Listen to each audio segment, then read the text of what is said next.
शिव महापुराण की कथा कहती है, भगवान शंकर का चरित्र कथा है कि जिस बच्चे को, जिस मनुष्य को, जिस स्त्री को, जिस कन्या को, जिस बेटे को, बेटी को, बुजुर्ग को, महिला को, पशु को, पक्षी को, जानवर को, जलचर को, थलचर को, किसी को भी अगर शंकर जी की पूजन करना नहीं आए, आड़ी टेढ़ी भी कर देगा तो भी शंकर भगवान उसको स्वीकार कर लेंगे और शंकर उसको वर प्रदान कर देंगे।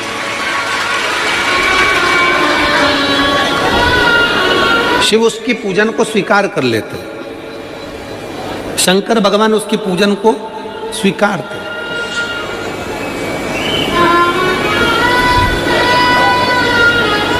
कोई दुनिया में आकर तुमसे कह देना कि मैं बहुत बड़ा, मैं इतना विद्वान हूं कि मैं भगवान की पूजन सबसे अच्छी करता हूं। अगर कोई तुमसे आकर कह दे कि मैं सबसे ज्यादा विद्वान हूं, शंकर जी का अभिषेक मैं बहुत अच्छे से करता हूं।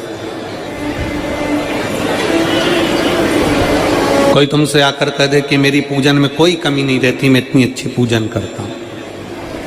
कोई विद्वान से विद्वान व्यक्ति भी आकर तुमसे कह दे कि मैं शंकर जी का अभिषेक इतना विद्वत्ता में कराता हूं कि मैं शंकर जी की आराधना सबसे श्रेष्ठ कर सकता हूं, तो मान लेना कि शिव मिल नहीं सकते, शंकर नहीं मिल सकते। शिव जी की पूजन वही स्वीकार है जिस पूजन में थोड़ी सी कमी रह जाए। पूजा की थाली लगाकर पशुपति व्रत करने के लिए तुम मंदिर में गए, पूजा की थाली लगाकर तुम शंकर जी के मंदिर में पूजन करने के लिए गए, 16 सोमवार की पूजन कर रहे थे, संकट सोमवार की पूजन कर रहे थे, सोमवार का पूजन कर रहे थे, प्रदोष का पूजन कर रहे थे, सोमवार की अष्टमी का पूजन कर रहे थे, शिवरात्रि का पूजन कर रहे थे, सावन महीने का पूजन कर रहे थे। पूजन की थाली में सारा सामान जमा लिया तो भी मंदिर में जाकर कोई सामान याद आए तो समझ लेना कि तुम्हारी पूजन भगवान शंकर ने स्वीकार कर लिया।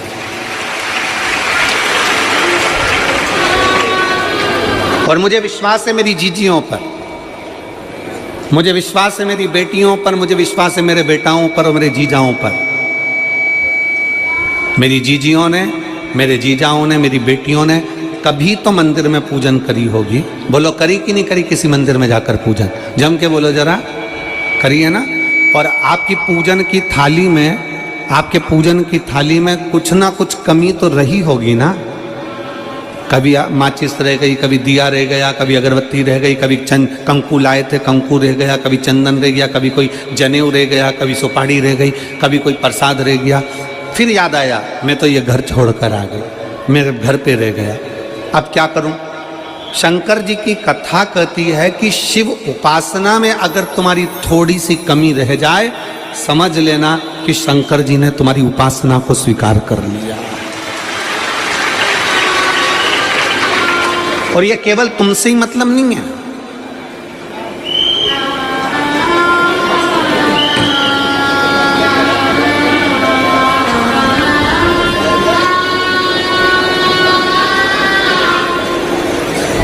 केवल आपसे मतलब नहीं है कि आप ही आपकी पूजन में ही उपासना में कमी रह जाए। ये शंकर भगवान का वर है, ये शिव जी का वर है। किसको? भगवान नारायण को। जिस समय पर नारायण ने संकल्प लिया था कि सावन के महीने में 108 कमल के पुष्प रोज समर्पित करूंगा, सुनिए कथा सबने। 108 कमल के पुष्प भगवान नारायण ने संकल्प लिया कि मैं भगवान को रोज दूंगा। रोज 108 कमल के पुष्प मंगवाते देते। सावन का आखिरी दिन था,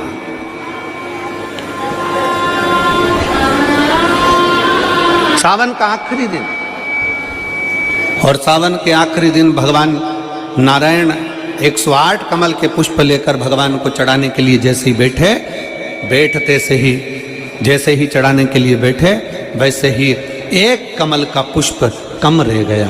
लक्ष्मी जी से कहा जाओ जल्दी से कमल का पुष्प लाओ। लक्ष्मी जी कमल का पुष्प ढूंढती रही, नहीं मिला। सब दूर देखा, सारी जगत में देखा, पर कमल का पुष्प लक्ष्मी जी को नहीं मिला।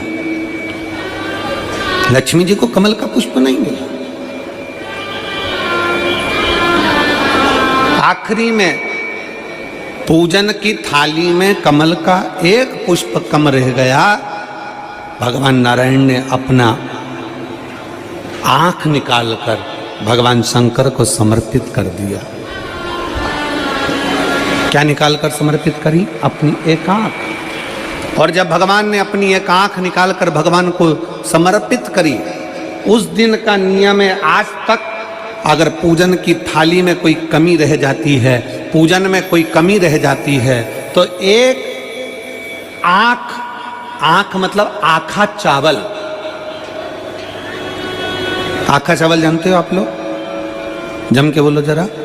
आखा मतलब पूरा। हम आंख तो भगवान को नहीं दे पा रहे इस संसार सागर में, कली काल में।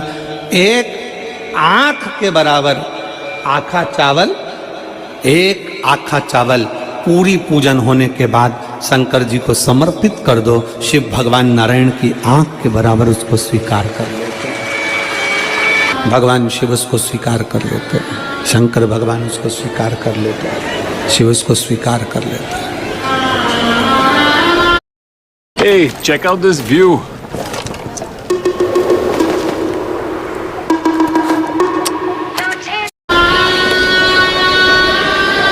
भगवान नारायण ने एक आंख भगवान शंकर को दे दी। शंकर भगवान ने अपना सुदर्शन चक्र भगवान विष्णु को दे दिया। भगवान शंकर त्रिनेत्रधारी हो गए और भगवान नारायण सुदर्शन चक्रधारी हो गए।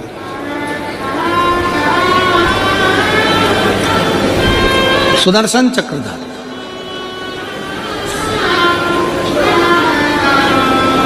108 कमल के पुष्प में से एक पुष्प अगर छुपाने वाला कोई था तो वो देवाधिदेव महादेव थे। शंकर भगवान ने कहा भगवान विष्णु से, हे नारायण, आपके कमल के पुष्प को, एक पुष्प को मैंने छुपाया था। आज मैं वर देता हूं, जो शिव की आराधना करेगा, जो शंकर की आराधना में बैठेगा, उसकी पूजा की थाली में जान करके नहीं तो तुम घर पे कोई सामान जान करके छोड़ जाओ, जान करके नहीं, लेकर सब जाना है। पूरी पूजन की थाली में अगर कोई कमी रह जाती है, शिव कहते हैं उसकी पूजन को मैं स्वीकार कर लेता हूं, उसकी पूजन को मैं स्वीकार जान करके कोई कार्य नहीं करना है अपने को। नहीं तो तुमने सोचा कि पूजा की थाली में सब कुछ रख लूं, एक सामान घर पे छोड़ दूं। सीवर वाला महाराज जी बोला है, ऐसा काम नहीं करना है।